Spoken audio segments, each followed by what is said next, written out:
Rainy season. Rainy season is one of the four main seasons of India. It falls every year after summer season, especially in the month of July, and ends in September. It gives too much relief from the heat of the sun and gives cool feeling to everyone. It helps plants and trees to grow properly. It is a favorable season for the animals too, as it gives lots of green grasses and small plants for them to graze in.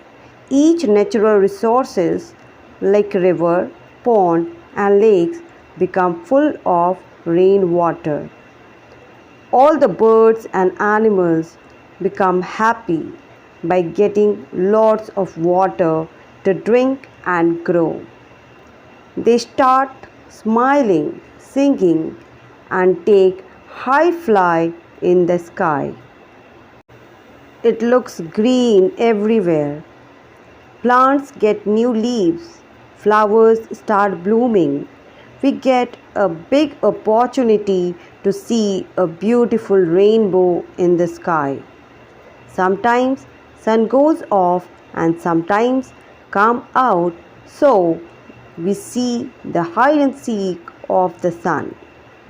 Peacocks and other forest birds start dancing in full swing by spreading their wings. We enjoy rainy season with our friends in the school as well as home.